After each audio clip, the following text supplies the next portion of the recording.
There we go. No. The thing I always recommend everybody does, if you're on your computer, go to the top right and click on the grid view. That way you see like Oh yeah. everybody. Yeah. And that way it feels much more social and much more like we're all just hanging out and not just, the Michael Kent show. I think I'm interesting, but not that interesting. We'll wait a few more minutes to see if anybody pops in. I know we had a couple people say that they've had like it's hot in here. Bad days or bad news or whatever, and just like couldn't hang. But I mean, that's kind of par for the course, right? Yeah, absolutely. Yeah. So as we haven't had Em in here before, and a couple other people are newbies. Yeah, what's that? Sorry. No worries. We'll just kind of go over some housekeeping. And am I delayed? No. I think so. Yeah. On mine. If I say, I guess there's no way you can tell. It looks delayed to me, but it's fine. Sometimes. Sometimes. That's because the internet. A little. Yeah. Okay, cool. My Google was listening again. Stop. Yeah, so a little bit of housekeeping for those that are following along with like the photo club challenges. The bi-weekly is due basically anytime tonight. Dailies are ongoing, and we'll kind of be cycling back through. It's Friday, so like, there's James. We're cycling back through on Monday, doing the exact same thing that we have been doing, the same prompts. Encouragement is to stick with it and like do it differently, do it completely new.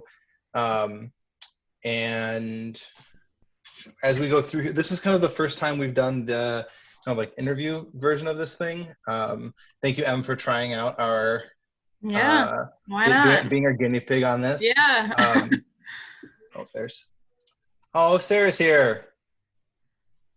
So I will probably set it up so that it like just bounces. I'll probably just mute everybody else and take it off the grid mode from my screen, so that as it's recording, the recording of it will just go back between you and I am.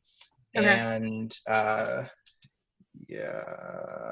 this thing, I have notes. I'm trying to be all professional. Yeah. Act like I know what I'm doing. Attaboy. Way to go. Thank you.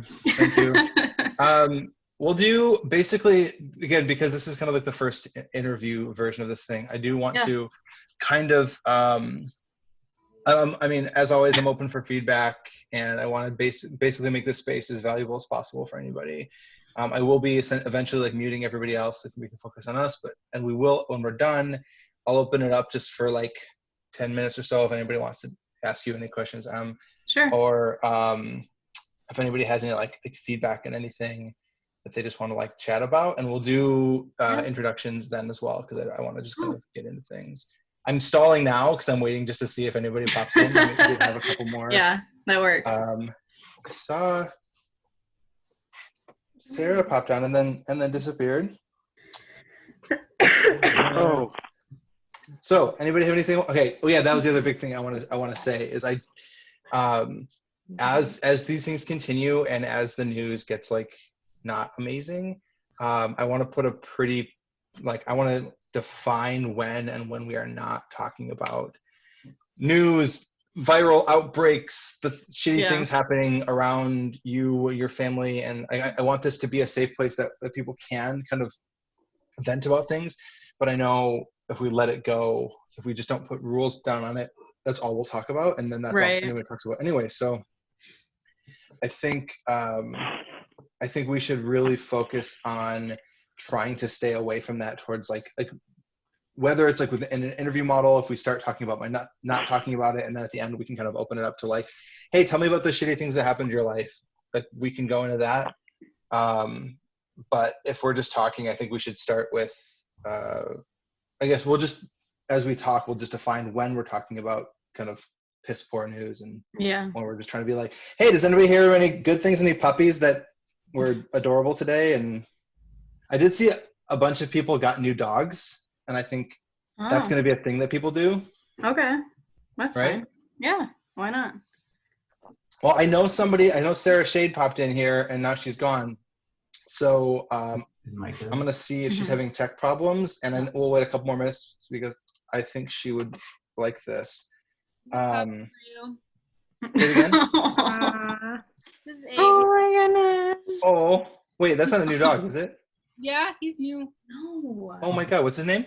Very cute. Hi, Jack. Hey. Oh my God. See, Hi, I Jack. knew it was. I just want to say hi to Micah. I love you, You're Jack. the only I don't care about anyone else. Hey, Micah. Hey, have a good talk. All right. See Oh ya. my God.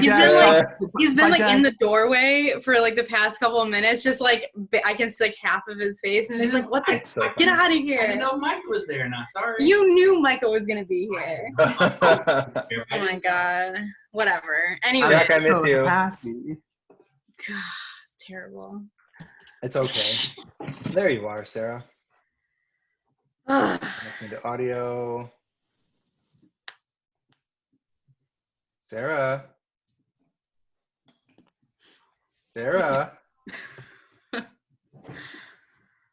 It's okay. People have varying degrees of amazing internet. Yeah, right. So while we're kind of like getting going here, does anybody have any amazing positive things that have been happening in their life? You know. What's up, Mikey? I got this nail polish. Yes. Yes. What's the color? Black. Black. Is it? Wait. What is it actually called? Black. Oh It's just no, called Black Jack. Sorry. Okay. Black Jack. That's great. That's great. Yeah. I was hoping it had a very Since we creative started. name. What's that? I've been doing that since we started. So I noticed. It's okay. it's I not like that. going well. It smells great. Is it weird that I love the look of like chipped black nail polish? No, that's why I do it. That's amazing. That's what I'm Hi, here Sarah. for. Oh, Okay. Well, let's kind of dive right in. Let's see if I can make this mode. Oh wait, here. I'm gonna mute everybody. All participants are mute everybody, not unmute everybody. Boop. Yes. So you can unmute yourself, and you and I are the only ones not unmuted, or Okay. not. We are unmuted. Sure. So yeah. if the software is smart, it should bounce back and forth between us, and so that way when the recording collects, it'll just be like us going back and forth. Cool. Yeah. So if you have a burning question and you want to like raise your hand, or you can just butt in and unmute yourself and say something. But let's just get going. Hi, Em. Hello.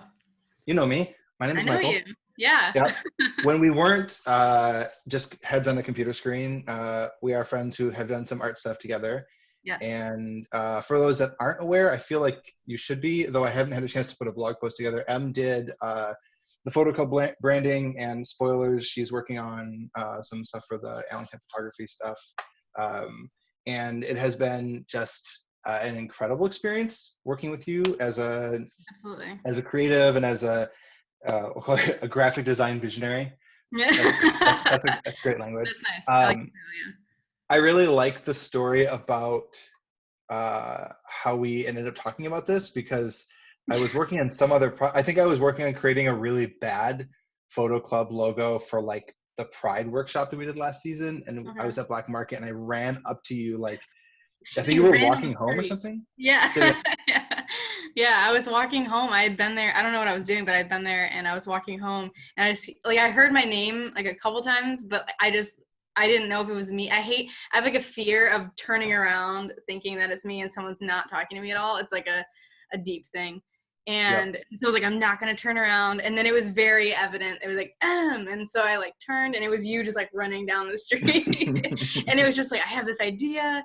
I want to do this thing. What do you think? And I was like, yeah, let's do it. And then it just happened. And rarely, I think, so many people ask me about stuff or ask me to do things, and rarely does it ever come to fruition in like a real way. And so this was like one of the first times where someone was like super excited in person, had this idea, and then it like happened. Which was, you say that, but your work recently, I've seen a ton of projects where it was just like, I have an idea for a thing on a wall, and you're like, I can make a thing on a wall, and then X number of hours later, there's a wall that was ugly and now it's beautiful. Yeah. Yeah, I feel like So, I've had a string of luck like over the last year, I think. mhm. But I'm just so I think I tend to talk about things like it's still happening, but like for the last years and years, it was always Yeah. someone coming to me and so excited, I really want this, and then you know, you think you're moving forward, and then like you never hear from that person again. Man, isn't that the oh man, I almost used the word virus. That's not the right language right now. But that's like the curse of a like an excited, like enthusiastic, creative minded person where you're like, yeah, of course I want to try this thing with you. Yeah. Wait, guys, I'm gonna interrupt myself and say, oh, Micah, I can see you and Grace. Is it bouncing back and forth between the two of us, or is it just Em? Sorry, Grace, you're muted. Is it both of us? Okay, cool. Yeah, like so many times you get like the most incredible project kind of spec come across your desk, and you're like, this is a dream. This is Yeah. incredible. And then invariably it ends up being somebody who uh, I don't know, doesn't have the budget or doesn't have the vision for it, or it's just Yeah. you're not the right fit, or All the time.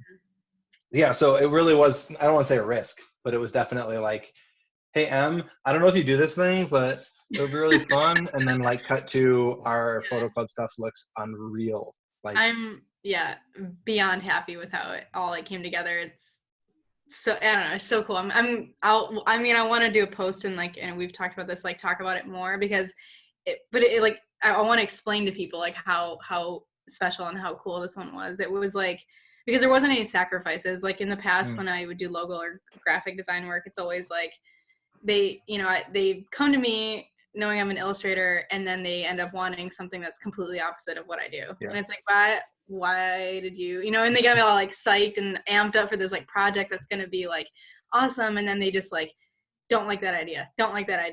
Do something like this, which is nothing like what I do. more And so graphic designy. yeah, exactly. And it's I'm like not interested in doing like designy logos and design work anymore. And so this was, I think, like there's been a couple like turning pages. Roost North, the other logo that I got to do last, I guess like a year and a half ago now. And like Pleasanton was another big one. But then this Which is one the was one like, that I saw that made me think yeah, that you would be willing to do something like this. yeah, yeah. And so those were like some like turning ones. And then Photo Club was like the first one where it was like, all right, like cool color palette, like expand, like everything was just like all the expansions and stuff. It was like it was a big one. And so yeah, I had a ton of fun, and I'm really excited to like talk about that more probably For sure. I guess probably this week, coming week.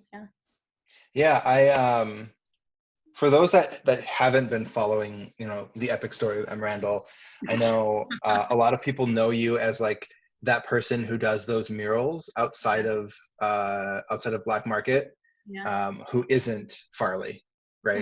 Right. Yeah. It's So if you are like that mural person to many, what I know that doesn't completely jive with what exactly it is that you want to be known as. And how would you describe your work, or like who you are as a creative when you're getting the work that you want? That is. Yeah, well, I mean, like I would be fine being known as the mural person. Like if I could just, like I think I told you this. It was like if I could just do murals and like cool, like good logo design and good graphic design that I actually wanted to do, and that was it, I would do that. Like murals are a really they're just it's like it fulfills something creatively that nothing else does. It's a crazy experience. It's a lot of really physical and just mental hard work.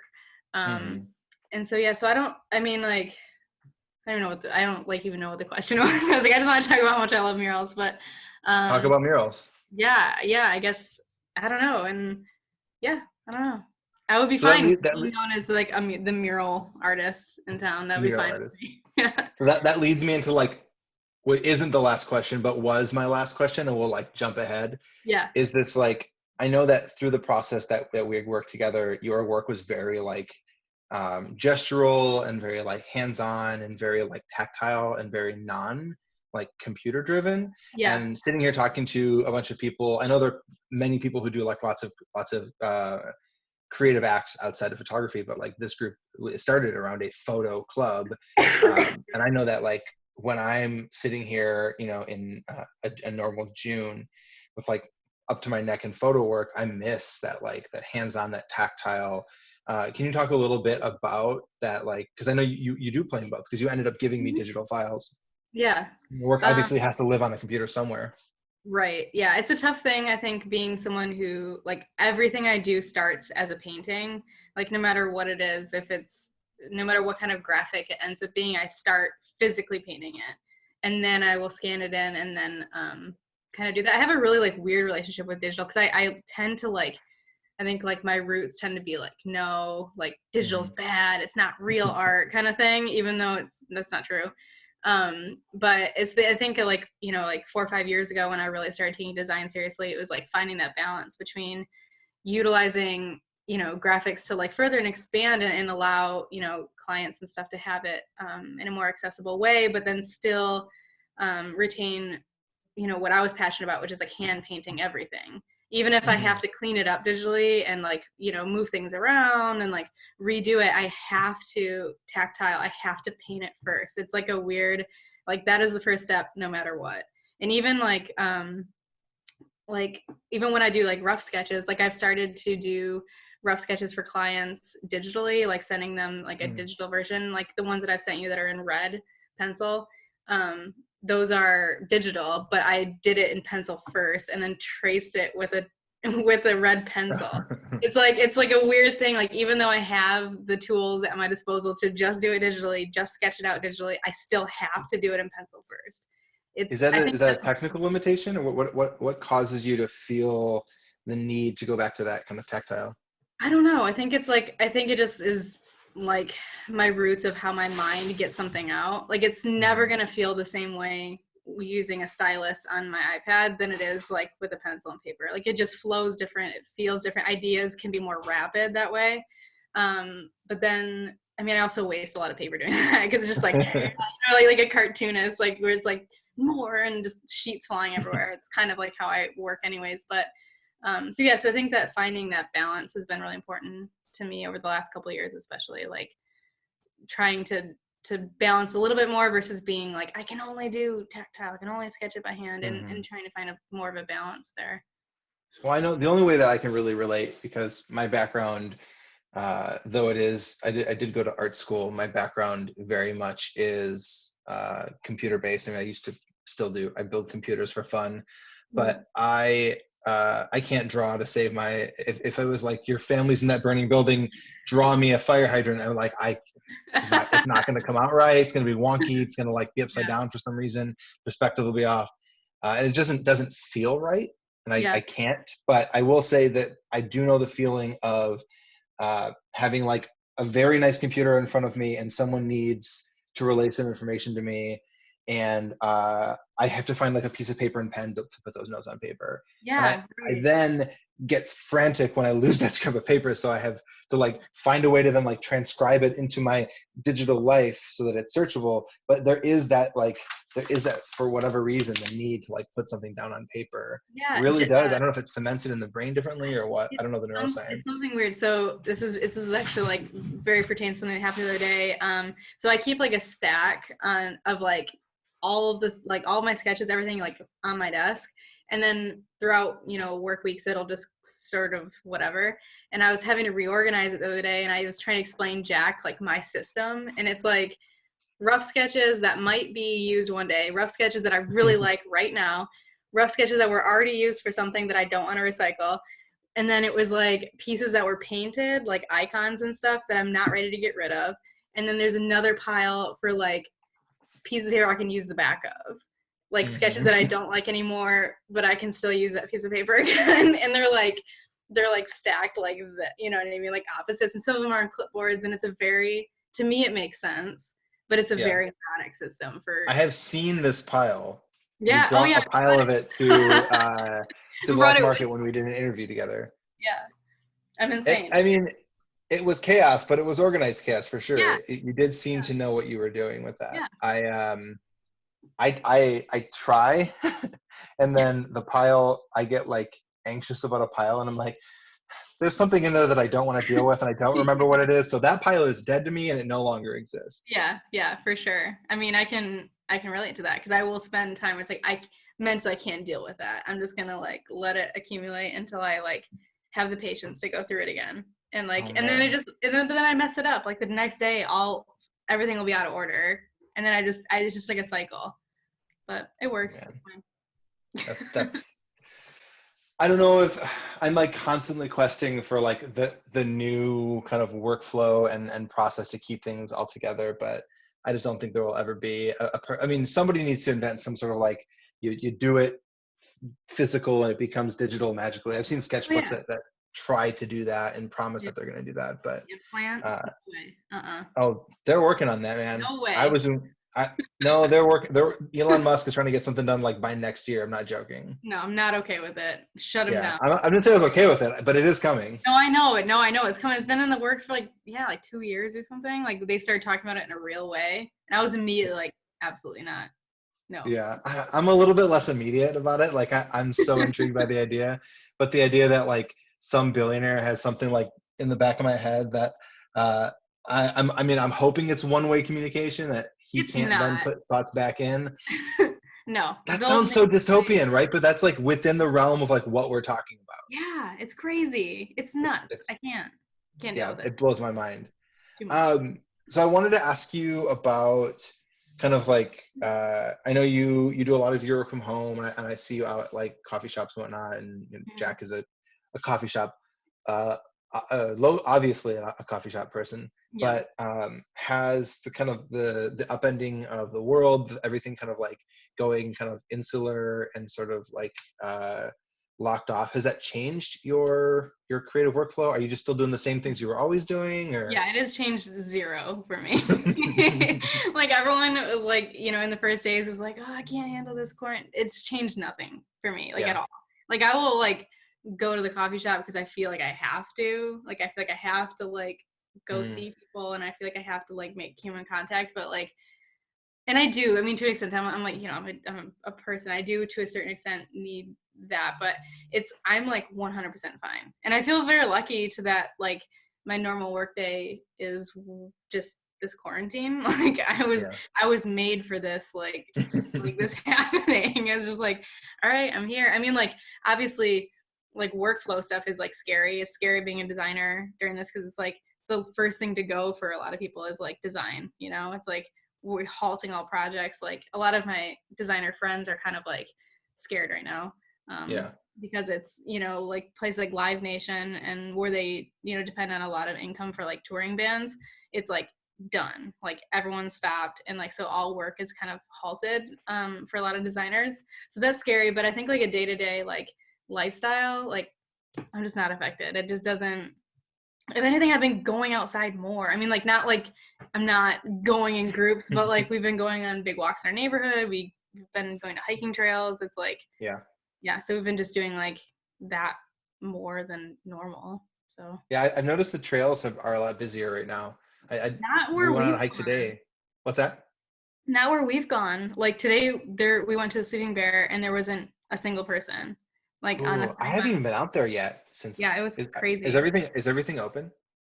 Yeah. Well, I mean, like that one was. I mean, that was like the Sleeping Bear. I don't even know what it was actually called. It was like in Glen Haven. Sleeping Bear Point. Yeah, and that was open, and it was like stunning. It was insane, and there was no one there. It was just us. It was crazy. I guess I should say the trails around Travers. Oh yeah.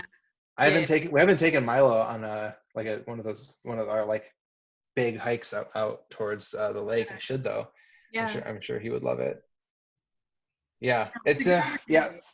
What's that? This is a good opportunity for sure. I mean, like now, like sadly tourism is like slowed down, which it sucks for the economy, but it's really nice for nature because it's I know. the chance of not having big crowds of people is I'm so torn. Like we're not in a too dissimilar situation from you in that our season doesn't start for a while. We had 2 weddings scheduled in May, and one was my brother-in-law and the other one was my sister, and they were like 1 week apart.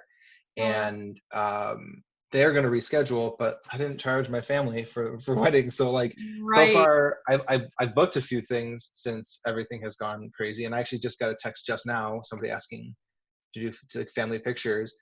That's great. You know, we've talked about it here, like whether or not it makes sense even during this quarantine. Like, can you go out and not a wedding for sure, but like, could you go out and do family pictures as long as you're like being Right. safe Yeah. and keeping, you know, not giving people hugs, but you know, keeping a safe, respectful distance. Yeah.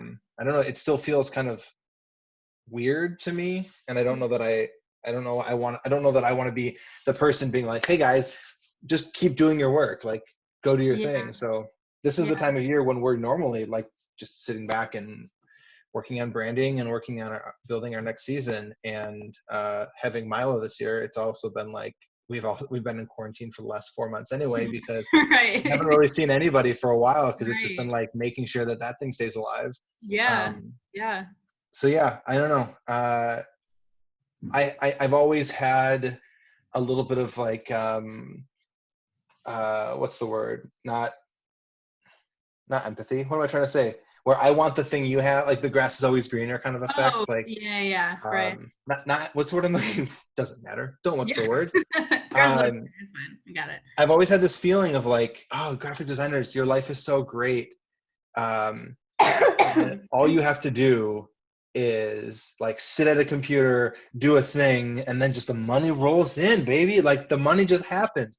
Whereas I have to like go out and stand Yeah. in front of a human being and like point a camera at them, and then I get to do the computer work, Yeah. and then the money comes in. Right.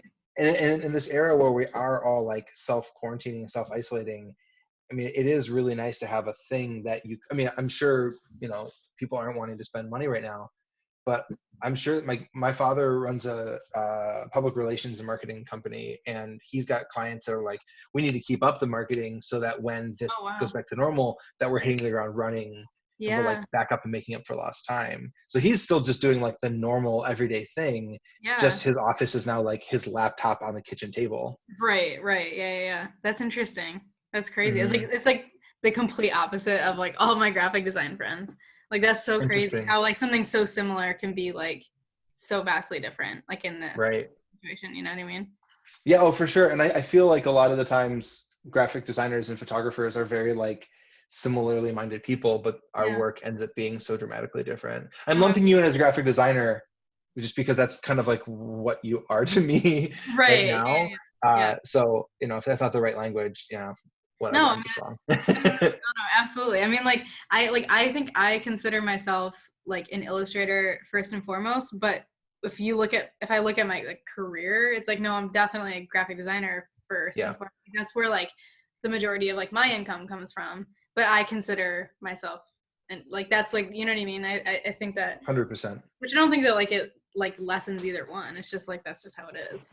Well, it's really interesting because your work, like your public work online, your Yeah. portfolio and Instagram, and whatnot, are still like very illustration heavy. But as Yeah. you're telling us that a lot of your work comes from, you said a lot of your work comes from graphic design still. Mhm. Yeah. That's interesting. That I mean, that's what drew me in, was like I knew that when I wanted to hire you to do this work for us, I didn't want to hire a graphic designer. I wanted to hire an artist that Yeah. knew how to do graphic design. Right. Yeah. I guess that's kind of how we've described ourselves for years. Is like we're like artists that use Do cameras. right, that exactly. I think that there's like a difference. I think there's a difference between like a graphic designer and an illustrator who is a graphic designer. Like I think just like the way that Yes. we talked about the photo club logo, for example, and it was, when we had our meeting for Alan Kent, and it was like most graphic designers wouldn't do a logo like that because it's not Mhm. like it doesn't perfectly line up. It doesn't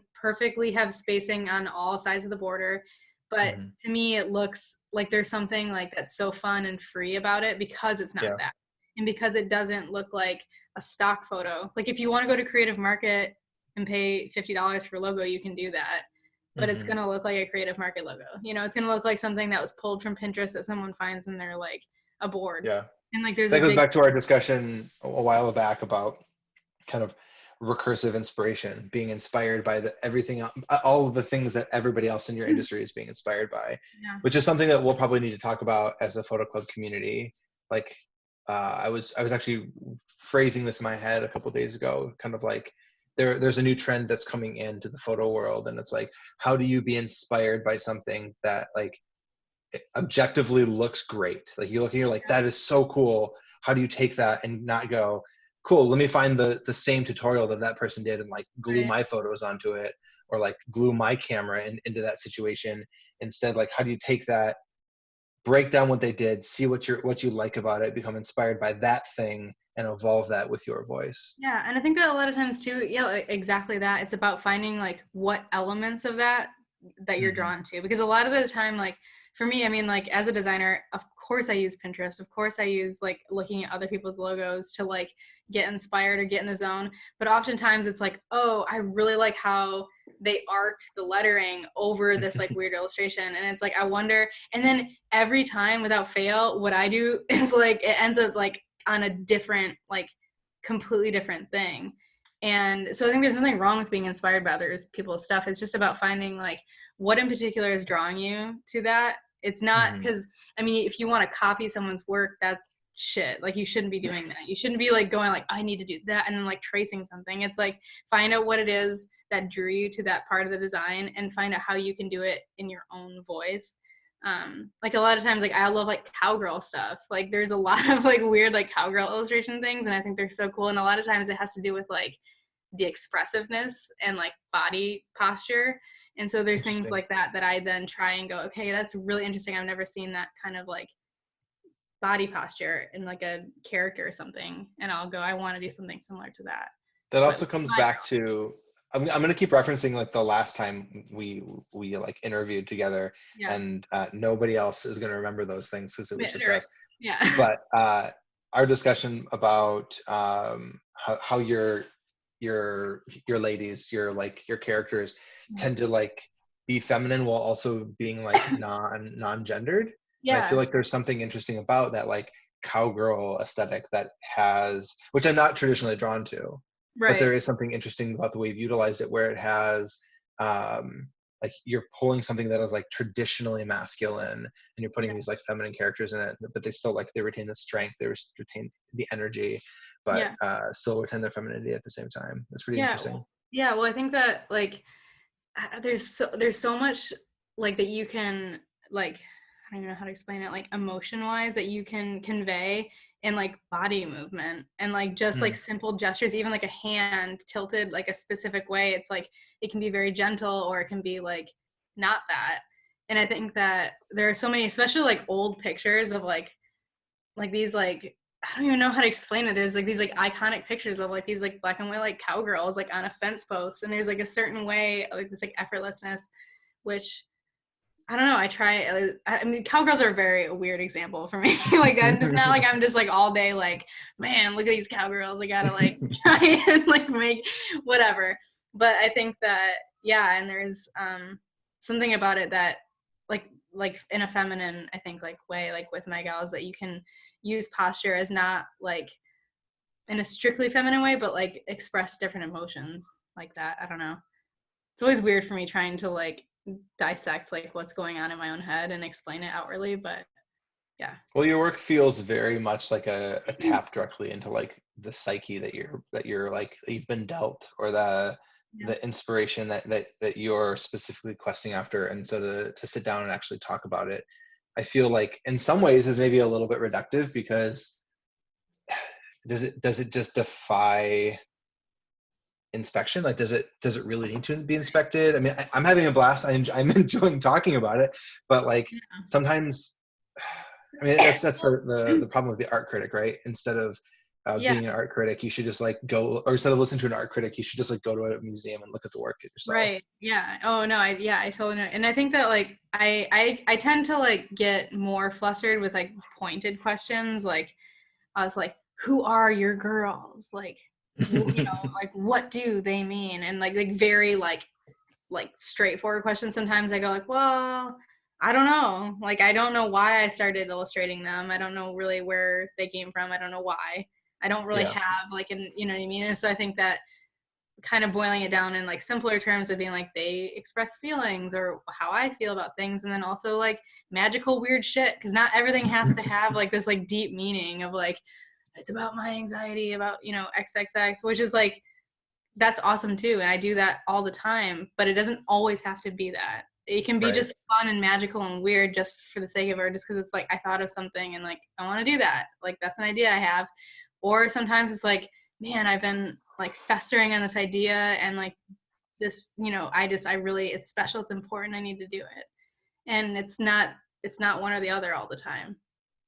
And so I think a lot of times when people want like a deeper meaning, they always want like a significance to attach to something. And sometimes it's just not there. And I don't think that there's anything wrong with that at all. Did we ever have a discussion about like deep meaning versus like pure aesthetics? Because I've had that discussion with a bunch of people, and I can't remember if we ever broached that before. Just this idea that, well, I've been having discussions with photographers a lot recently as this happens, and that's just part of my like education quest.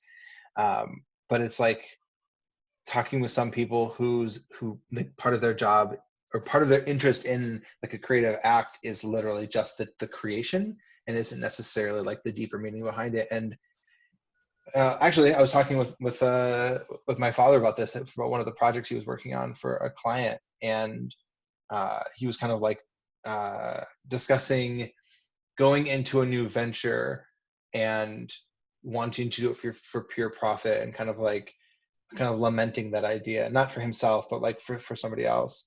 And I kind of had to like take a second and kind of correct that, just to say, you and I, both of us got into this craft because we love the craft part of it. And I don't want to speak for you. I probably can, but I know that if this stopped being profitable tomorrow, but money also dried up, like money stopped being a thing, and we all just decided to like make hugs a currency, I would still be doing this thing. Oh, yeah. I would still be doing this exact same thing. And this is going to sound, maybe this is terrible to say as somebody who comes from that mentality, but like, I don't know if there's necessarily something terrible to be said about somebody who either like just wants to make pretty things and they don't have to mean anything else, or maybe like on the total flip side, just wants to like make things for people and they don't have to mean anything for them. Right. Does that make sense? Did I just ramble too long? No. I mean, I think it makes sense. And I think that like I've had like conflicting feelings about that for like a long time, because it's like, yeah, it's hard, and it's hard to like attest to that, because if I don't know anything else that I could do in my life, like I have to be doing this. Like I have to be illustrating. I have to be, even if it wasn't profitable anymore and like nobody cared and I would still be doing it. Like it's like that. It doesn't matter. Like I have to. And it's been like that for my whole life. There was no other outcome for me than to be doing this. And so like, then that's that. And then I would be like, well, like they don't care enough, or someone doesn't care, like this bitterness towards people wwho were like making tons of money off of like, just like printing stuff. And I felt like this like bitterness, like they don't even care. Their passion isn't in it and whatever. But then it's like, it doesn't matter. Like at the end of the day, it doesn't matter. And if people want to just make pretty stuff and like, that's how they make money, then that's great. And like, there's nothing wrong with that. And I can keep doing what I'm doing. And because I would go insane if I wasn't. And like it doesn't matter. It just doesn't matter. And like, I think it's not worth being like picking apart other people's stuff because like what you deem as worthy or what you deem is like, creatively, I don't know, whatever. And so it's just like, if people are happy and they're making what they want to do, even if it's not their greatest passion, like, so be it. As long as they're not stealing other people's artwork and other people's, because that's like where I draw the line. It's like, that's a pretty big caveat, but for sure. Yeah. It's like so many people do that. They've made livings off of like other people's ideas and like being like, this is pretty and I love it. And then like stealing art, and like, that's not okay. But everything else in this world, that comes from somebody like downloading a photo preset, renaming it, tweaking it ever so slightly, and being like, I invented a new thing. And it's like, you didn't. You just increased the exposure 10%. You wouldn't have known how to start that from the ground up and build that from nothing. Yeah, that's not. It's like absolutely not okay. And it's a real problem. Like in every form of like the creative world, it's a problem. Yeah. Now, again, that kind of comes back to like how to be inspired, though, right? Because if I see the thing that you're doing and I'm like, that is so beautiful, and I have this unknown like deep well of yearning to make something, and all I want to do is like make that thing that you did, maybe not that thing that you did, but all I want to do is like make something on the level that you did. Is there something so wrong about like experimenting with that and like recreating it, copying it, never posting nor selling the thing that you recreated, but then using that as a driving force to like build something yourself? You know what I mean? I think that if you're just practicing and you're trying to find like your creative voice, no matter what, if it's, photography, if that's music, if it's whatever, like, especially music is a great example, I think. Like, how do you learn how to play guitars? You play other people's songs. Like, you play covers. Genius. You You learn have to. chords. Like, that's how you learn to write music, is you go, okay, I love this song. What are those chords? Why do they work together? You learn it. You do it. That's how I learned, is by playing other people's music. And so it's for sure same thing creatively, but then I never released that. I mean, people release covers and like, sure, but when you talk about illustrating or photography or something, then you just practice it and you go, okay, now what am I bringing to the table? Like, these are all these things that really work of someone else's. Now what can I do with these skills that I, even if it teaches you how to do a different like skill set, and like, how do I like do that to build my own thing?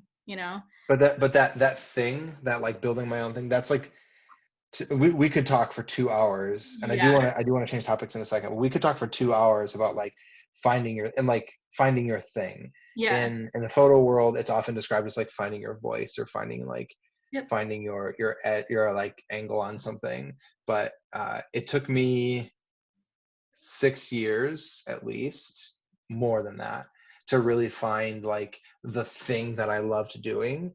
And it's like when you're just starting, you see this whole realm of all of the people that you are inspired by, and you're like, every single possible angle, every single possible edge, every single like inspiration and take on the subject is completely taken. Everything I can think of is just so niched out, and there's no room for anybody else, and I'll never make it. And then like the second it clicks, you're like, it was always that thing. It never could have been anything else. It could never, like, I'm like stupidly getting, I'm not stupidly, I'll own it, I'm getting teary thinking about this.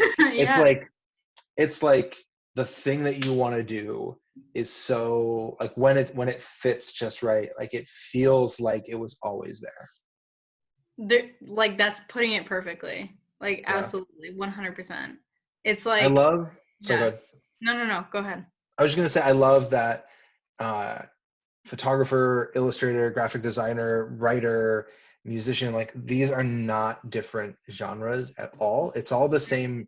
Like, we're all the same type of people. We're all the same. We all have like the same needs and desires.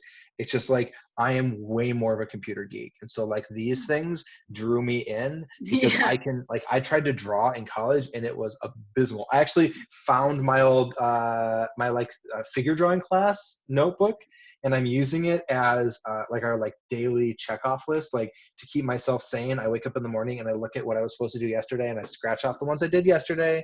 And I start Q day, the quarantine day of 9, and I'm like, home, photo, family, education, and like I like write down the things that need to get done, and underneath all of the Sharpie is like drawings of naked people from college, and they're awful.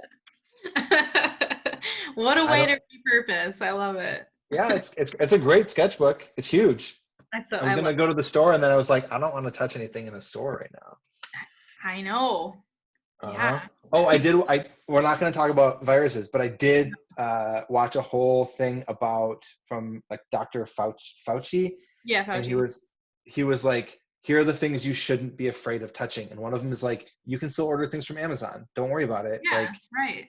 You're going to get it in your house. And it's been like maybe I've been leaving it outside like for the most of the day, just to let it like sit. I don't want to bring it right away in case like the guy who brought it, but everything dies within like 2 or 3 hours sitting on cardboard. So yeah. So, which like transitions into, I want to talk about side projects. Yes. You have this wonderful like bread way about you, and I wrote this down, and then I realized it might just be part of your work, so it might not be a side project. But I want to get back into like printmaking and block printing.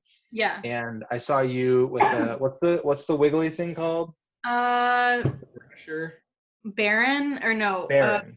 I think it is. Wait, Micah knows. Micah, were you saying a Micah thing? doesn't know anything. Oh, dang it, Micah. Oh. It's something like you that. did this like you were all excited about you knew what it was called. This is alcohol.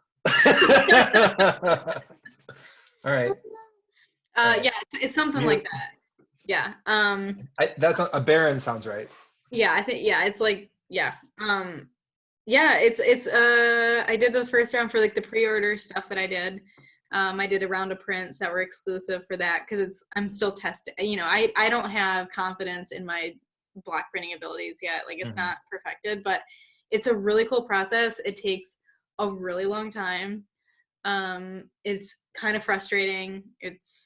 I love it though. I mean, like it's very messy. It's a lot of cleanup. It's a lot of steps, but it's super cool. It's a super cool, like weird project that has nothing really to do with like, my stuff necessarily, or like I'm not thinking like monetarily, like I gotta make these prints, I gotta sell them, I gotta do whatever. It's just like a fun thing to work on. And then I think it is a bit of a side project. Yeah. And eventually I think I would like to do, like once I was good enough, like in my head, that's like a year or two from now. But once I was good enough, I would like to do some like really huge prints, like really giant block prints would be like a lot of fun.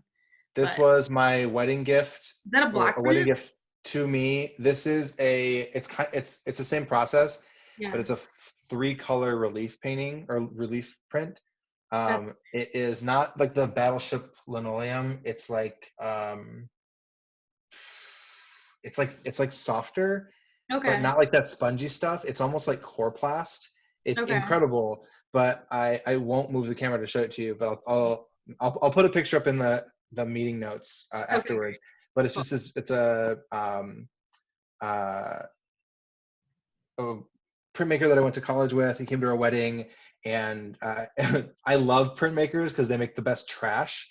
And for our wedding, I know for certain he went, "Oh shit, the wedding is this weekend." Yeah. Wedding gift. And I actually have a bunch of I have a bunch of his garbage, his cast-offs in the basement that I'm meaning to frame, because they're just beautiful drawings that he was like, "This isn't good enough," and we just like throw it in the bin. So talk to me about either bread making or printmaking, about using creative acts to like do something creative but not for your work.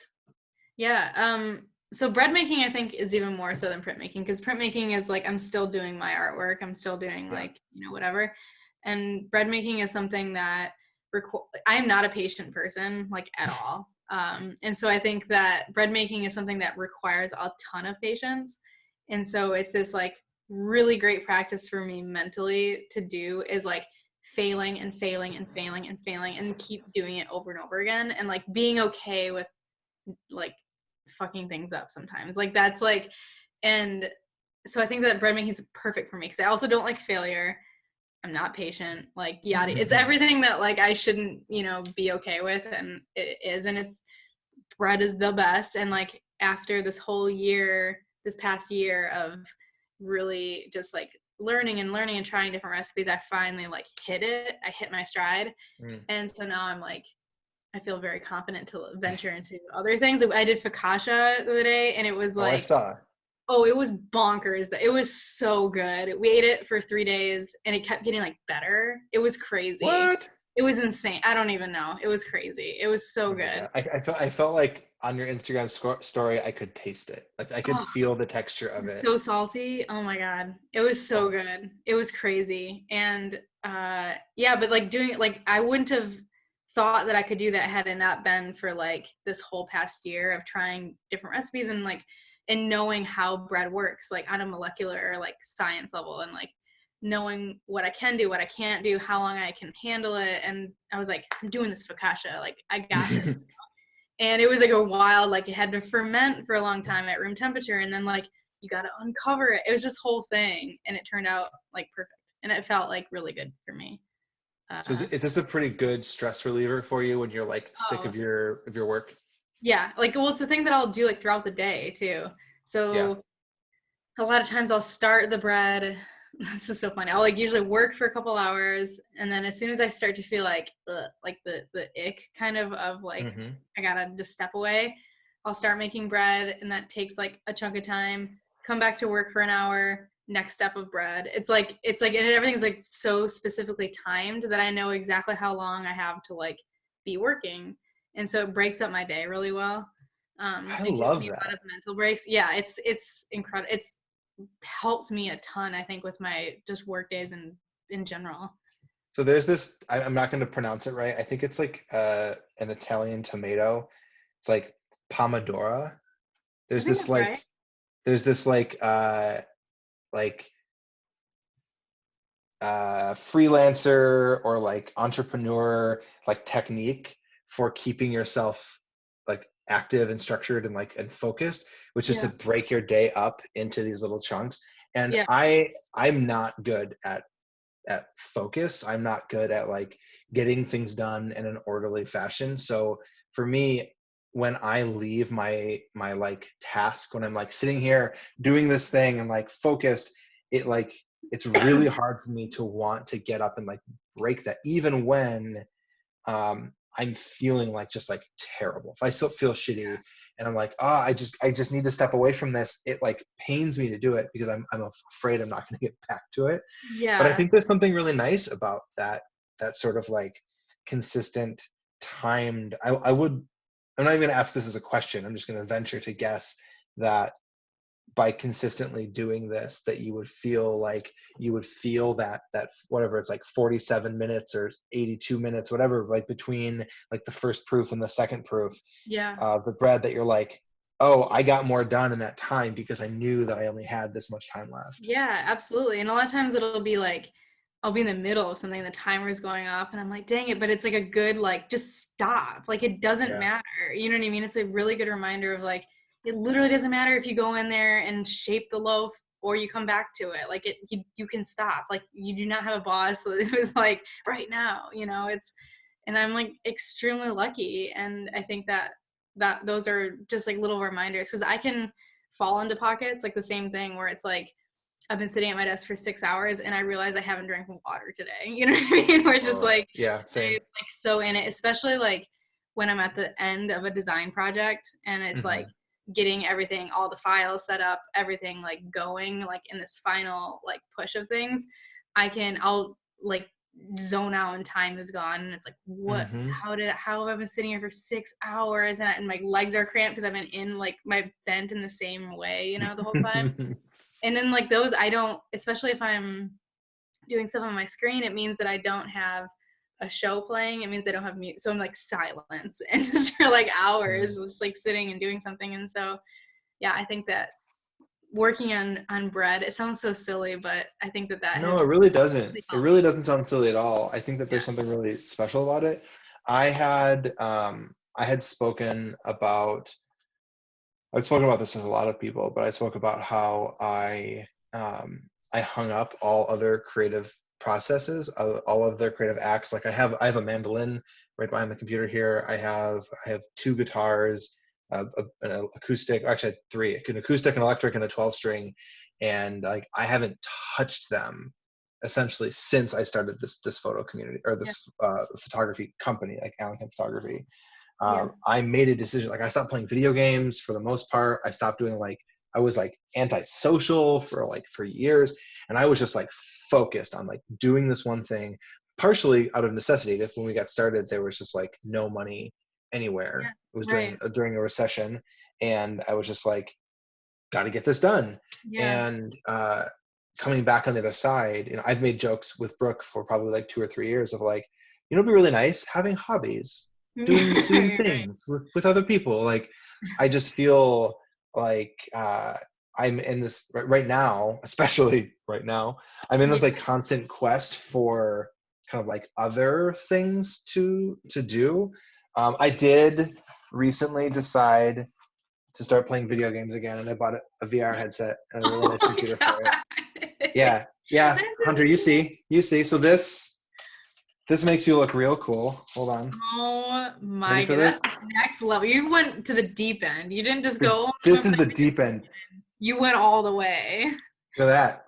And I literally, I'm in like a mountain villa right now. It's beautiful. That's insane. That's So so I'm looking for like other things, but like it's hard because I just have this hard time of like turning the processing off of like, oh, I mean, our friend Heather Spooner and we've talked about this idea of like, oh no, that's a really good idea. Oh, I'll monetize it this way. Like everything kind of comes back into the fold, and you're like, oh, I could make bread, and I could put my artwork on it, and then I could have like M's bread. yeah. And that just that I don't think that's valuable.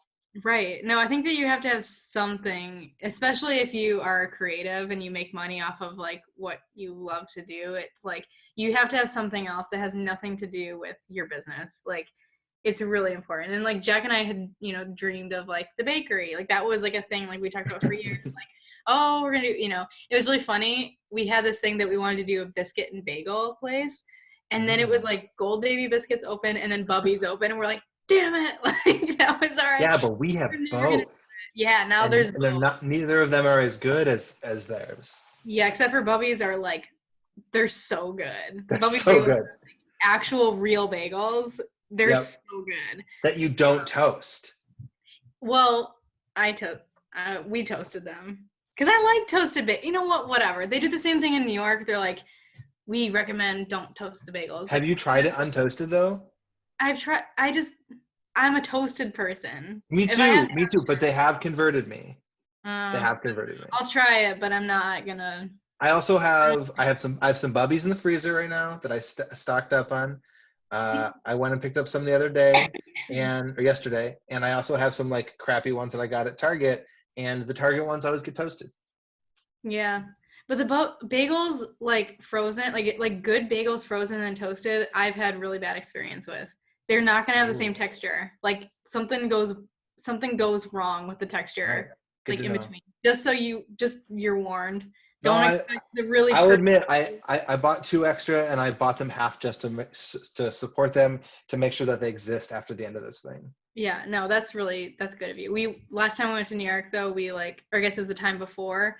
We found like our favorite bagels. We're like, we're getting a dozen, bringing them back on the plane, put them in the freezer, and like we busted them out, and they were like horrible. Oh no! Not good. And we were like, this sucks, because we were so excited. Like we were saving them for like special like breakfasts, and it was awful.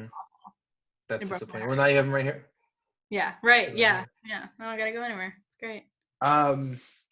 That kind of comes to the end of my big questions, but do you have anything that you want to talk about? Is there anything that you want to like promote or share or? Not really. No, I don't know. This is like nice. It's a nice little chat. Yeah. I never have topics to talk about myself. I'm not like, this thing, like there's my card about, whatever, but Yes. What do you want? Someone wants to come on. No, I don't. Get in here. Okay. I'm unmuting everybody. Yes, Jack, come here now. They're demanding you now. That's what's happening. You have an audience. Here you go. Well, hey everybody, what's up? Hi. Hi, Jack. Hi, Jack. I don't know. Kelsey's here. That's our friend Kelsey. Was it our friend? Oh yeah, Kelsey. Yeah. Hi, Kelsey. Yeah. She's Okay, Jack, go away now. So what did you guys talk about? You were in the next room. Don't tell him. Also, fuck off. If we toast our bagels, we toast our bagels. Like, oh, I'm not here to judge. I'm just saying, if you hadn't tried them untoasted, you should listen to them. I'm sure it's fine. We toasted ours. We did. We toasted good. our bubbies. Okay, good. It's okay. I'm no bagel snob. I'm not the master of the bagels. I think of all of us, Em is probably. All the places we went to in New York City, like the best ones or whatever, like none of them batted an eye, and most of them asked if we wanted it toasted. And so I don't know. I mean, I've heard about the pretentious like no toast thing, but it was new to me, and I was just surprised because I'm a toasty guy. I'm a toasty boy. Yeah. I was surprised that I liked an untoasty bagel. That's all I have to say. Yeah. I'm not here to like bring the wrath of the schmear down on top of you and tell you that you can't toast your bagels. Yeah. I don't know. That's kind of what it sounded like, Michael. It's Oh, okay. someone else wants to say Look who hi. it is. Oh, it's the Aw, joy of kitties. my whole life. Oh. She loves being held. Is that a lie? Yeah, so this is misery for her right now. You got ours. This is the cat show. Oh, he hates it. He hates Hannah, it. I saw your cat's butt too. Yeah. Kitties. Hold on, Alright. I'm gonna take a self-portrait of all of the cats. A cat. She's gone. She's I guess out not a of here. self-portrait if I'm not a cat. Oh, another cat. Oh. Michael, you're my cat. Oh, thank you. There's also a dog right here. Oh my gosh. Oh my gosh, both. Oh, that's too much. That doggy. I miss My my dog heart. a lot because we lent him to my mother, who my dad goes in. He like has his own office, so he's like quarantined still, but in his office. So my Yeah. mom's been alone for too much. I'm just like, you can have my dog, but I don't feel comfortable bringing him back in the house now. Right, yeah. Although I don't think But I animals can be carriers. Right, but can it live on him, and then can he And give it his to fur. me? I've read Yeah. that it can live on the fur, like Okay. for a while, but you could probably just bathe your dog and you'd be good. Yeah. Yeah, I don't know. It still scares me. Watch their paws. And she also just needs like a buddy when my dad's off at work all day. But we went on a hike today, and he came with. I just there you kept, go. tried to keep 6 feet from him at all times. You have like a pole, like Yeah. Did you see the picture that was going around? It was like a guy in Italy who had made like a 6-foot disc to wear around him as like he was like cosplaying a COVID bubble. that's really funny. It's either really funny or like sad because it's functional. Yeah, I mean, yeah, I think that it's both, and that's fine. Really crazy. Hey guys, does anybody have any questions for Em? Micah, How are I'm sure you're burning with questions. Yeah, Mike is on fire with questions right now. How are you doing? Me? I'm doing good. Yeah. Who are you? I don't know. Oh no. Yeah, I'm not sure in this moment. It's kind of, the ego of myself. This is getting too deep. Yeah, it's off the rails. Yeah. We can have deep calls instead. We'll just have we'll have to. Oh, I heard it was National Whiskey Day. Hmm. We should be drinking whiskey. That's not that PBR's new canned whiskey. Yeah, listen, look, it says Pabst Blue, and then this word is whiskey. Micah, I miss your lying. Mike, I missed your I lie. don't know what you're talking about. I've never Yeah, told a it's okay. lie. Listen, I've been alive now for 82 years, and I've never told a lie a single time. That's a very confusing sentence. Oh, God. There you go. Too much. I'm so looking forward to this all being done so we can hang out again. Yeah.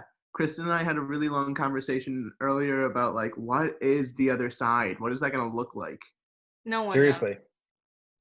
It's Anyway. Yeah, I mean, I was listening to that if you haven't seen it, the Fauci interview on the Daily Show with Trevor Noah is really good, and it's basically what our government should be telling us right now, but they're not doing that. yeah. It's incredible, and he's pretty honest about like this is that, and I listened to Bill Gates also talk about it, and he's like, this could be like 2 months. Yeah. Well, Jack was like saying that there was like some scientist, some interview that he had read where it's like there's a real like chance that like summer comes, heat wave comes, and it kind of like brings the virus down. And then if we don't have a vaccine enough in time, that it can come back kind of like with a vengeance, like as soon as winter hits again, like next year. And so this could The be way I heard it was that it'll stay wherever it's cold, and it will go down to South America for their winter, and then travelers will bring it back up north. Right. And those of us that like did like, this sounds terrible, but like one of the best things that could happen for you is you contract COVID-19 and you have like very low symptoms or you're asymptomatic, so your body fights it off. And then if you don't get it, when it comes back around, you're just as likely to get it the second time. right. Yeah. And that's to me that's just as scary, because this could just be like this kind of this like Well, yeah, because it could ongoing mutate. cycle. I mean, that's kind of what happens with like viral, thing. It's like they have the capable of mutating and becoming a worse virus than it was to begin with. So it's just, I don't know, it's just like it's just like a loop of fear. I feel like it doesn't, like we've gone through like bouts of like just not watching the news because it's just too much. It's just like, they're all like in quarantine separately and like videoing in, and it's just really like weird. And like that's all like, it's just a loop, it's just constant. And it's like, here's the next thing you can't do. Here's like it, it's just like fear in all these different ways. And I get that it's real, but it's a little heavy. I think it's just exhausting, I think, to take in. And especially like the news on your phone, it's like, it's all the, it's just the same scary. I literally, I had a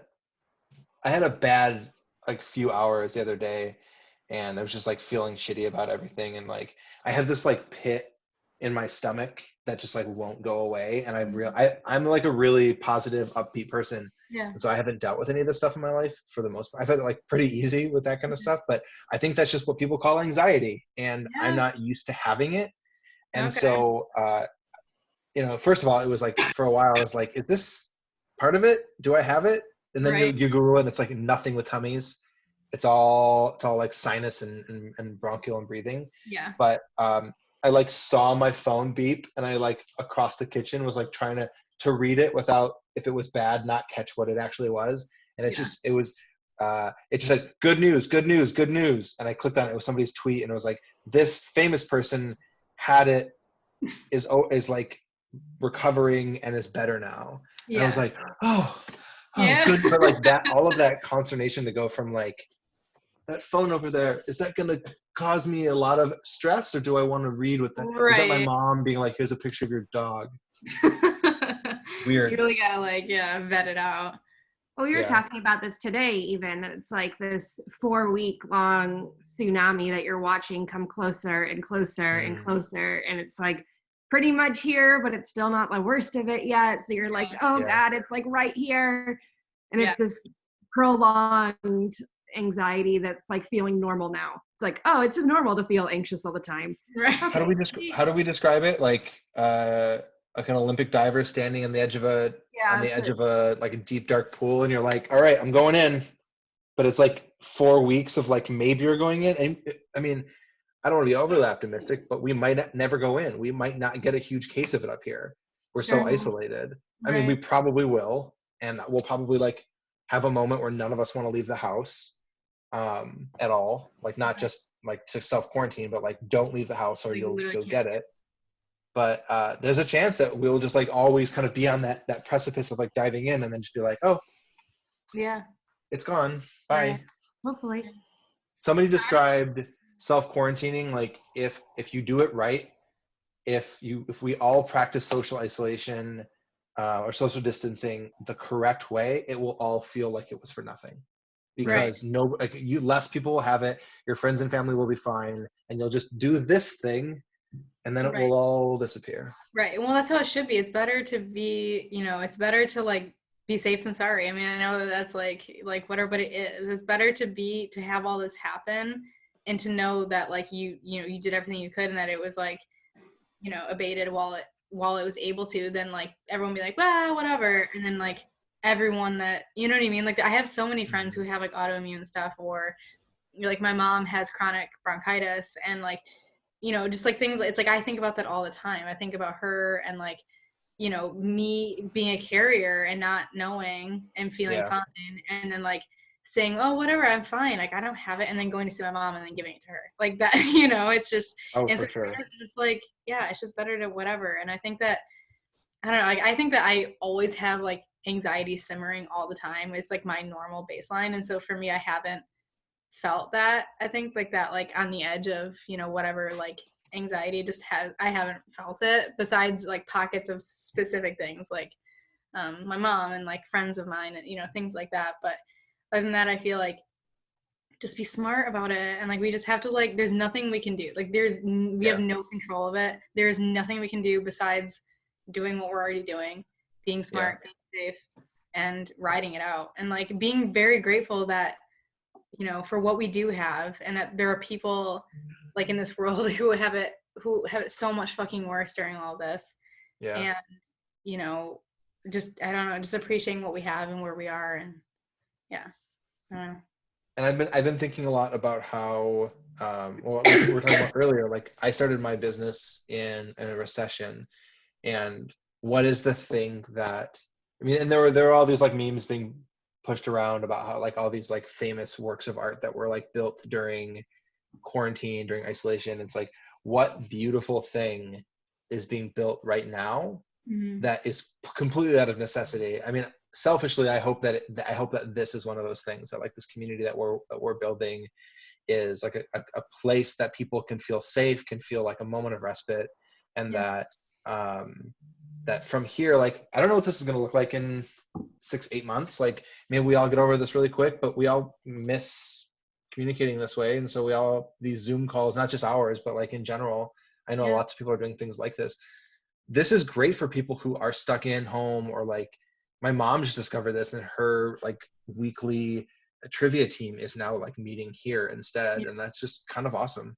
Yeah, absolutely. Like finding a way, like no matter what. And Yeah. I think that like there are, I mean, like despite these like dark, these scary, there are a lot of silver linings that I feel like people need to like, appreciate. I think that like we've become so numb to being bored, and that it's this foreign thing, and like you can't, Yeah. it's Wow. like, it's like you need, like people need to be bored again. Like how is it like that, like you're not okay with just like being at the house? It's like just with nothing, you know what I mean? Like I feel like it's just like bringing you back to yourself a bit, and like versus like stop worrying about like all these outward things and all these things that you need to be doing and these places you need to be in, these like just stop, Yeah. and I don't know. There's this really good sweatshirt a friend of mine did, like it's called like normalize boredom. And I feel like now, like that was like months ago. And now I'm like, dang it, I should have gotten one, because I feel like that is so relevant to this Yeah. time. Brooke and I have talked a lot about how as kids we would, I don't know, I'm like, I'm just gonna grab a random thing. Like this is just like the lens hood to my camera. But like there are so many little things that I grew up with that I knew like every single little like nick and scratch, because I'd be bored. I'd be like laying in my bed at my parents' house and just like staring, or like I knew exactly what my parents' house in every room looked like upside down and right side up, because I would just like lay on the back of the couch Yeah. and just stare at the ceiling for like Yeah. 15-20 minutes. Do you do that, Micah? I did that outside today. Oh really? Yeah. It really does like change everything. Yeah. It does, and it's like, but like, I don't understand why we stopped doing that. You know what I mean? I know why. I get like how the world works, and like you grow up, whatever. But like, it's just right, exactly. But it's like people should be just doing shit like that, and like just being quiet and just sitting there. You don't have to be like doing something necessarily. I don't know. I just like. Or I don't know, I just feel like there's so many things like that to get back in touch with, like that are at your disposal, like that don't cost money, that don't require you to like do anything, that I don't know. I think that's just me. I don't know. Yeah, I've been thinking a lot. Our house is not huge, and we live downtown, so it's not a huge space, and we have to kind of maximize every little square inch of the space. But I've got a little corner in the basement that's kind of where I just store like photo stuff and extra light stands and just basic garbage. And I've been thinking about converting it into like a little meditation space. Yeah. Which I did all through college and loved it, and I just have gotten out of it. And there's something really nice about just a moment. Like, can you sit down and watch 5 breaths or 10 breaths go by? Because I can't usually. Right. Without like your mind like needing to like latch onto something else or like fester, or like even the urge to do something else. Yeah. It's like really, I don't know. And like even like simple like weird shit. So I don't know if any of you listen to Mark Maron or not. Oh. Yeah, so it was like one of his like intros in his podcast, and he was talking about how like he couldn't be on his phone anymore, and so he literally decided to go through like a box of chords, like like random chords that like came with things, and he's like, I just took an hour and a half and I just went through all the chords, and he's like, I eventually like made no progress, like nothing happened, but it was like a break from things, like mental break from things by just doing a mundane stupid task, you know? Mhm. Yeah, he had a whole bit about that in In his his new most recent stand-up. Yeah. About like standing in line and not being on your phone, just like Yeah. waiting. Oh yeah, like the like well, yeah. It was so good. God, end times fun. What a perfect time for that to come out, eh? Oh, mwah. I love it. Mark Was Maron is my father. Where is that? Is that on a site or is that on Netflix or On something? Netflix. Cool. Mark Maron's actually Jack's dad. Like like how Really? he talks about stuff is like we talk about it all the time. Like he sounds like Jack's dad, like his voice, and like sometimes his just like mannerisms are like. Jack's dad, band name called it. All right. Oh, that's a good one. Run with it. Go for it. Writing it down. Micah, do you also have a list of band names? Oh, that's great. I have my own. The last one that I wrote down was Ragdoll Cat. Oh, that's really good. That's great. I like that. Mine is this long. Oh wow. Oh my I have a few of them.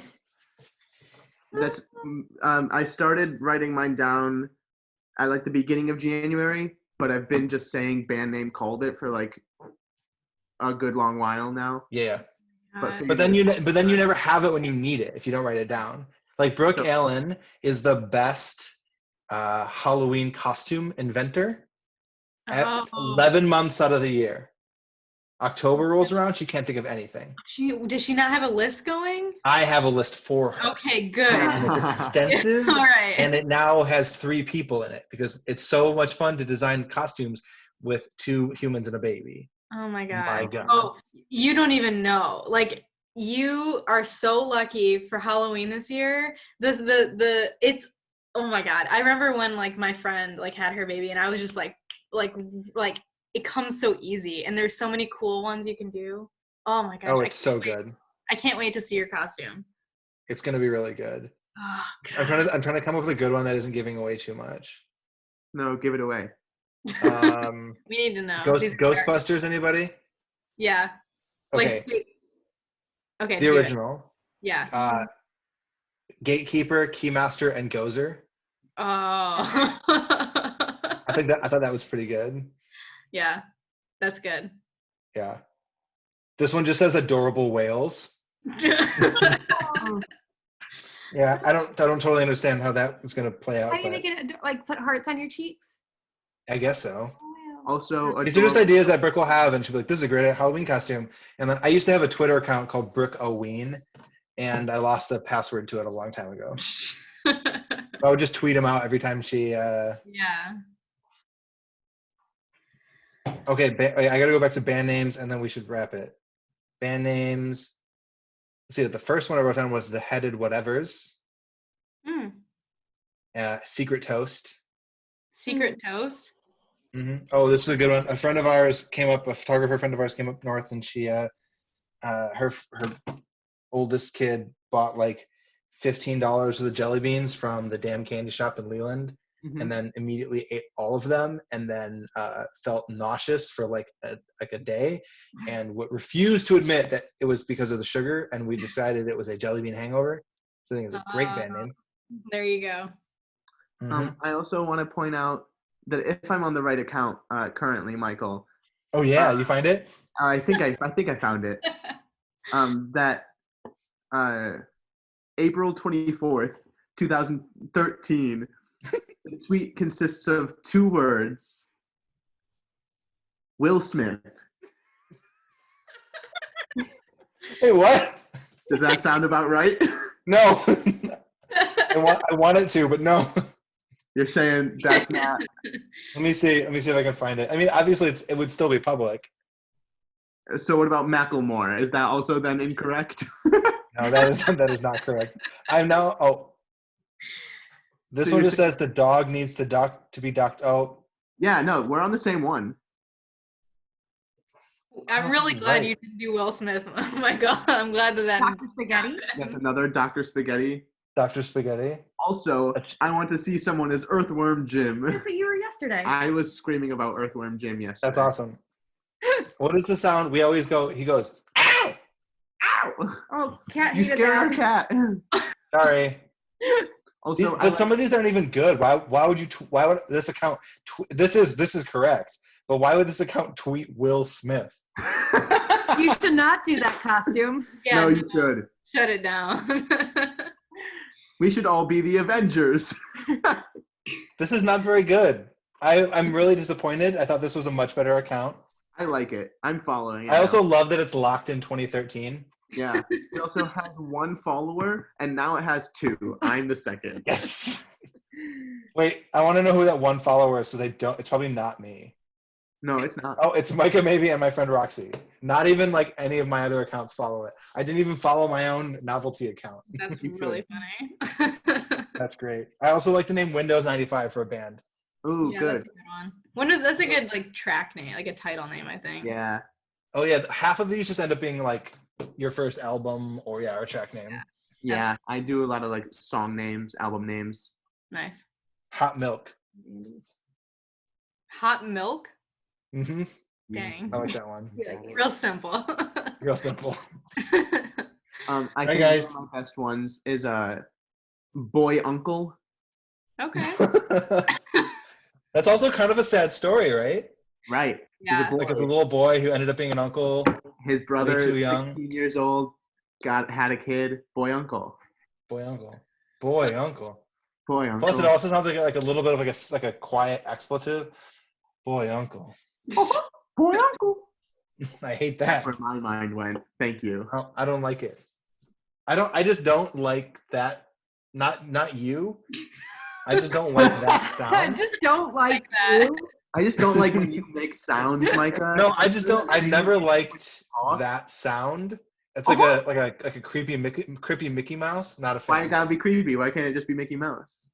Because it's totally creepy. I Yeah, think he it's Jack does a really bad voice like that too. It's like a clown, like a clown voice thing, and I hate it so much. Is that No, Jack making I clown did voices? outlaw it, but then he'll all the time. I outlawed it. I banned it from him being able to do it. And then sometimes he'll go, "Is this the one you're talking about?" And then he'll do it, and he knows that it's the one that like. Yep. I want to hear it. That's not true. He's lying from the other room. It's fine. I want to hear I it. wanna Bring hear him it. in. Bring in Jack. Oh, Come on down. No, Just plug your I- ears. no, Show and tell. Show and tell. It's not even. But then it's on the internet, and then will that just Jack. like melt the internet? No, it just like Jack. pisses me off. Like it's not even like it's not Jack. like scary or creepy. It's just like no, get out of here. Yeah. Oh. Come on down, Mr. Jack Senif. No, Damn it. cut it down. Not that voice. Also, I do not blame anybody for having a fear of clowns. I don't care about them. They're I don't terrifying. like them. I don't like have a phobia or anything. But I don't understand They're why people like scary. clowns. They're creepy as hell. Yeah, no. I don't know why people want to clown at their birthday party. Micah, do you want to clown at your birthday party? Fuck it. Yeah, I do. Yes, of course, the Mike. clown You're at the asking the birthday wrong. I'm my own clown, Michael. It is known. I'm the joke. Yeah, that's the Time to truth. hang up the call. End it. Yeah, the real question is like I'm recording all of this. Oh no. So where does the YouTube video end? Right when I said end about it. 45 minutes ago. No. Right now. This is the time. Oh my god. Anna, how you doing? I'm good. I haven't been doing much. I've been very lazy lately. Who was I talking about this with? Was it you, Kristen? Not motivated, that's okay. Yeah. Yeah. Like I have a bad habit of wanting to constantly be like building and doing, and like things are kind of a little bit on hold. I mean, especially if the government just sends you a check for food money, right? Like you don't Like, really have to do anything right now. You can just be bored. Yeah. What's that, Em? I'm not used to being bored either because I'm so ADD that I'm like all over the place all the time. Yeah. And so it's almost refreshing, but like in a weird, not good way. I don't know how to explain it. Like Yeah. it's getting to the point where I think I'm going to get over this weird like hump of boredom and then be able to like as Em was saying earlier, like explore other things and just like be able to just be. But right now I feel like I'm going like stir crazy almost. Like Yeah. I don't know. It's weird. It's a weird feeling for sure, especially because I live alone. So it's like I feel like I'm going crazy. I have 6 fish tanks, and I've been talking to my fish. Love it. Like, Do they talk back yet? well, the goldfish, they go up to the surface and they like blub around. So That's something. You're getting somewhere. I'll Progress. show you That's guys. I don't know progress, if it'll baby. show up, but this is my bedroom fish tank. Oh wow. Yeah. Micah, did you just wave at the fish? Yes, I did. Do you have a problem with that? No, I love it. I'm a big fan of fish waving. Ooh, band name. Big fan of fish waving? I've Just been, fish waving. looking at my fish. I like the purple in your house. Oh, thank And you. it's stuck up. It's so I don't kill my houseplants. Wait, what? I have a plant light down here, so I don't kill my Oh. houseplants, but they're slowly dying anyways. Smart. I just thought it was a cool purple effect. Yeah, I like the purple. That's part of the reason. I don't know if you guys are even seeing the fish or not. Yeah, I see fishies. they're very clear. Yeah, it looks like there's no water. They just look like they're flying. Yeah, it's crazy. The water is so clear. Yeah, my fish tanks have gotten really clean too because I've like been so bored. Oh, that's so great. Oh my gosh. Anything else, guys? Hunter, what you up to? Just trying to clean my glasses. As you can see. I feel like every time I look down at you, you're at a different part of the couch. Oh, I had to grab some tissues to clean my glasses. I like to move around. I'm gonna give you guys a little fish tank tour. Ooh, fish tank tour. Whoa. That's better. So I have this one, which this is like my hand for scale. It's kind of big. That's huge. And then They're it's actually beautiful. it's the same size as my goldfish one, but it's just longer. And then I have this one. Wow, those are stunning. Yeah. Thank you.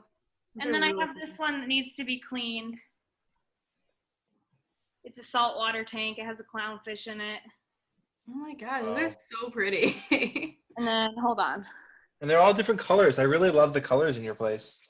Thank you. And then I have this one, which is purposely tea colored. I love that. And all the plants are dying. And then I have my reef tank, which the lights are slowly turning off, but I have corals in here. Oh, wow. yeah. You can see some of them glowing. I'll post pictures of them for you guys Yeah, please in do. the notes. Just post them in the group because I think people would want to see those. Oh, okay. I'll try to take good pictures of them tomorrow then. I don't have Well, I any. mean, I don't want to make more tasks for you. I know you got a lot on your plate right now. It's fine. It's fun. I have nothing better to do, so. Well, I got nothing else for you guys. Yeah. Oh, actually, I have a question. In general, are the event pages a useful thing? Like, I feel like I often will have like questions for everybody, and I feel like the Facebook page gets really messy, and the Instagram, like, if you ask those questions now, they're 100% full of spam. Is there a place that you think is useful for like sharing? Like, if I said, hey, who knows another person that we could interview, people could like just dump ideas in. Is there a place for that you can think of? You don't have to have an answer right now. Just think of My it. answer is no. Cool. That is an answer. It's better than just the silence. All right, guys. Thank you, Em. Thank you, Em. Thanks, Em. Yeah. Everybody be safe, and if you need me, I'm around. Tell Jack that I miss him. Yeah, I'll do that. Bye, guys. All right. Bye. See ya. Hands.